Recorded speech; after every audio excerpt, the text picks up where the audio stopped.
வணக்கம் நேர்களே. சில முக்கியமான தகவல்களை உங்ககிட்ட ஷேர் பண்ணிக்க வந்திருக்கேன். என் பேர் ராஜா. வாங்க நிகழ்ச்சிக்குள்ள போவோம்.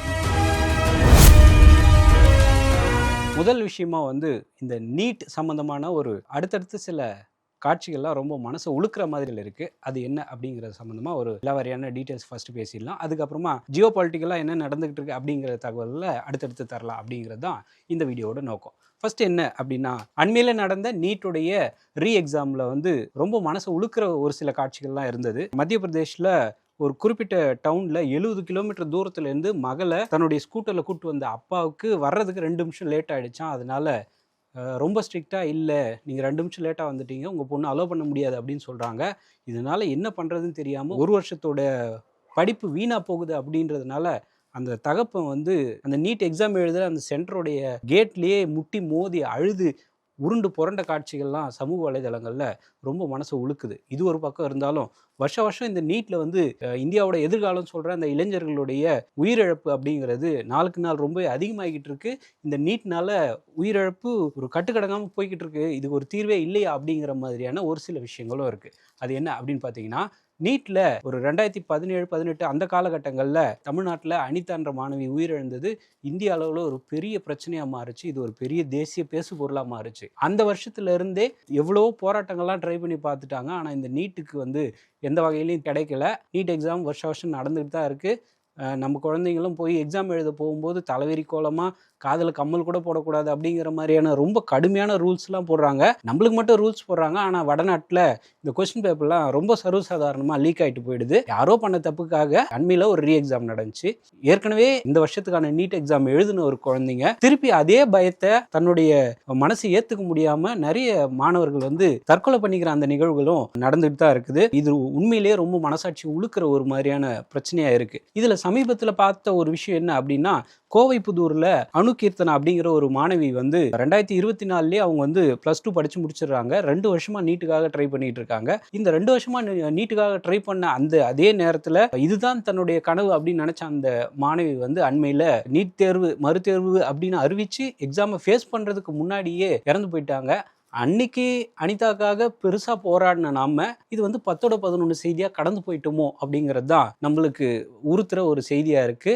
அன்னைக்கு இறந்தது ஒரு இளம் மாணவி தான். இப்போ இந்த வருஷம் இறந்துருக்கிறது ஒரு இளம் மாணவி தான். நம்ம அதை இது இப்படிதான் இருக்கும், இது நம்ம பழகிட்டோம் அப்படின்ற மாதிரி விட்டுட்டு போயிடுறோமா அப்படிங்கிற ஒரு கேள்வியும் இருக்கு. அப்படிங்கிறது தான் நம்ம கவனிக்க வேண்டிய ஒரு முக்கியமான விஷயமா இருக்கு. இந்த நீட் தேர்வுக்கு ஒரு முடிவே கிடையாதா அப்படிங்கிற மாதிரியான ஒரு பிரச்சனை இது வரைக்கும் ஓடிக்கிட்டு இருக்கு.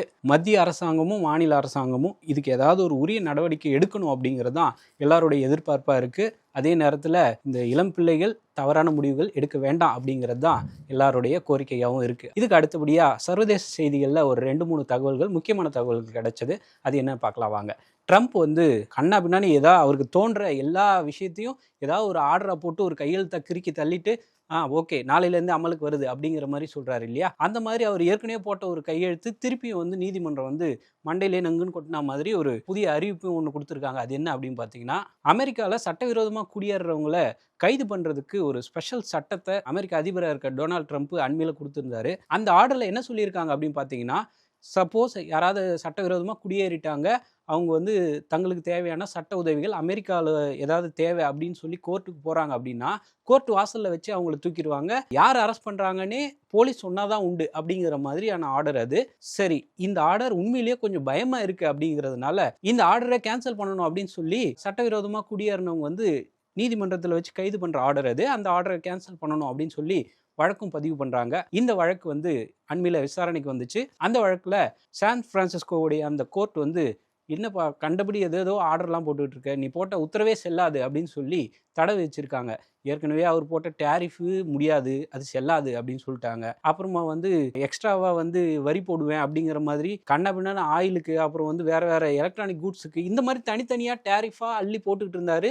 அது எல்லாமே அமெரிக்கன் கவர்மெண்ட் ஒரு கையெழுத்து போடுது அப்படின்னா, கோர்ட்டு அப்புறம் இந்த நீதித்துறை இல்லைப்பா நீ பண்ணுறது தப்பு அப்படின்னு சொல்லி ஒவ்வொரு டைமும் ட்ரம்ப்புக்கு அது பின்விளைவாக மாறிக்கிட்டு இருக்கு அப்படிங்கிறது தான் இப்போ நம்ம பார்க்க வேண்டிய ஒரு முக்கியமான விஷயம். இந்த சான் பிரான்சிஸ்கோவுடைய கோர்ட் என்ன சொல்கிறாங்க அப்படின்னா, எந்த விதமான முன் திட்டமிடலும் இல்லாமல் இந்த கைது நடவடிக்கைகள்லாம் இருக்குது அப்படின்னு சொல்லி ட்ரம்ப்போட ஆர்டர் செல்லாது அப்படின்னு சொல்லி தடையும் விதிச்சிருக்காங்க அப்படிங்கிறது தான் நம்ம கவனிக்க வேண்டிய முக்கியமான விஷயம். இதுக்கு அடுத்தபடியா நம்மளுக்கு பக்கத்து நாடா இருக்கிற சீனா எதெல்லாம் கிரிமினலா என்னென்னலாம் புதுசு புதுசா கண்டுபிடிக்க முடியுமோ எல்லாத்தையும் கண்டுபிடிச்சு அவங்க என்ன பண்றாங்க அப்படிங்கிறதே வெளி உலகத்துக்கு புரியாத வகையில எதையாவது ஒன்றத்தை செஞ்சுக்கிட்டே இருக்காங்க அப்படிங்கிறது தான் நம்ம கவனிக்க வேண்டிய முக்கியமான விஷயமா இருக்கு. சீனாவை சேர்ந்த ஷென்லாங் அப்படின்னு ஒரு விண்வெளி விமானம் இருக்கு. இந்த விண்வெளி விமானம் எப்படி இருக்கும்னா, செங்குத்தா ஒரு ராக்கெட் இருக்கும். அந்த ராக்கெட் கூடவே அட்டாச் ஆன ஒரு ரொம்ப ஹைட்ல பறக்கக்கூடிய ஒரு விமானம். இது வந்து நம்ம பேசஞ்சர் ஃப்ளைட்லாம் இருக்குல்ல, அந்த மாதிரி இல்ல. அதை விட கொஞ்சம் அட்வான்ஸ்டான விமானம். இந்த ஷென்லாங் விமானத்துல ஏதோ ஒரு பொருளை கொண்டு போறாங்க. அப்படி கொண்டு போய் ஸ்பேஸ்ன்னு சொல்லக்கூடிய அந்த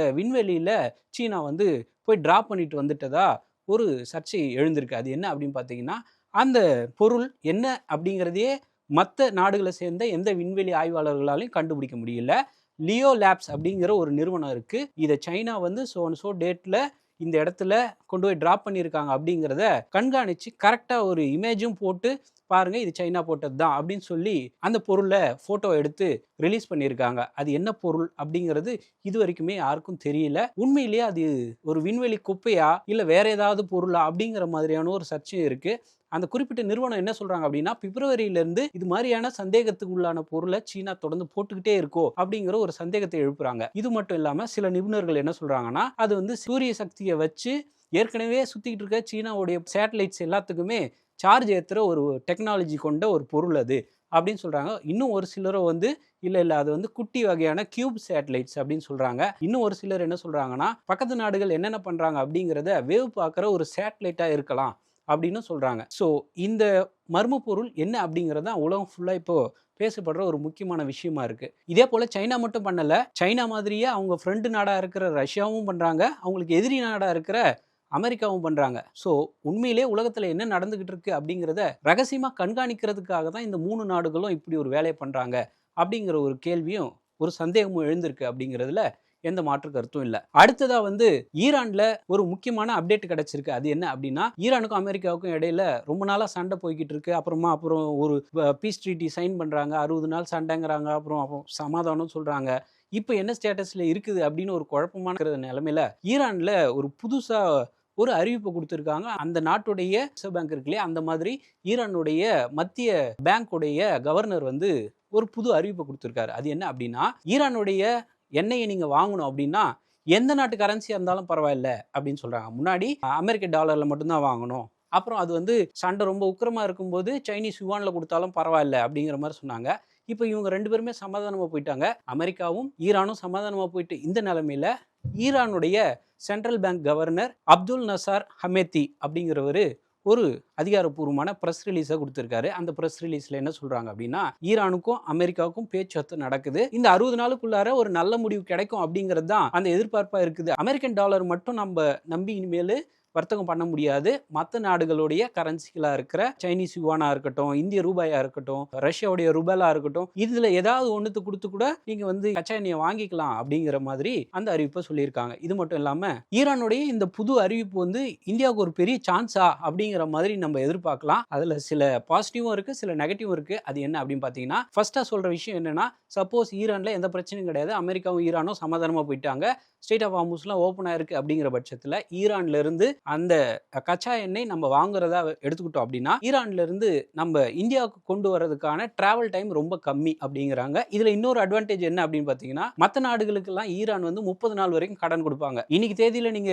கச்சா எண்ணெய் வாங்குறீங்க அப்படின்னா 30 நாள் கழிச்சு காசு கொடுங்க அப்படிங்கிறது தான் அந்த கிரெடிட் சிஸ்டம் அப்படின்னு சொல்லுவாங்க. மற்ற நாடுகளுக்கு 30 நாள் வரைக்கும் கிரெடிட் சிஸ்டம். ஆனால் இந்தியாவுக்கும் ஈரானுக்கும் ரொம்ப கால நட்பு இருக்குது அப்படிங்கிறதுனால 60லேருந்து 90 நாள் வரைக்கும் நீங்கள் கிரெடிட் எடுத்துக்கலாம் அப்படிங்கிற மாதிரியான நிறைய பெனிஃபிட்ஸும் இருக்குது அப்படிங்கிறதுல எந்த மாற்று கருத்தும் இல்லை. இருந்தாலும் இதில் நிறைய ட்விஸ்ட் இருக்குது. என்ன அப்படின்னா, இந்த 60 நாளுக்குள்ளார அமெரிக்கா திடீர்னு பல்ட்டி அடிச்சிட்டாங்க அப்படிங்கிற பட்சத்தில் அமெரிக்காவுக்கும் ஈரானுக்கும் திருப்பி ஒரு சண்டை முட்டிக்கும். அப்படி சண்டை வந்தால் இந்த எண்ணெய் வர்த்தகம் என்ன ஆகும் அப்படிங்கிறது தான் இப்போ ஒரு பெரிய கேள்விக்குறியா இருக்கு. ஸோ இதனால ஈரான் கிட்ட இந்தியா அமெரிக்கா கிட்ட பெர்மிஷன் வாங்கி கச்சா எண்ணெய் வாங்குவாங்களா, இல்ல ரேட்டும் கொஞ்சம் கம்மியா இருக்கு, டிஸ்டன்ஸும் கம்மிங்கிறதுனால திருப்பி ஈரான் கிட்ட போவாங்களா, இல்ல ரஷ்யா கிட்ட இருந்தே கச்சா எண்ணெய் வாங்குவாங்களா அப்படிங்கிறது தான் இப்போ இருக்கிற ஒரு ரொம்ப பெரிய கேள்வியா இருக்கு.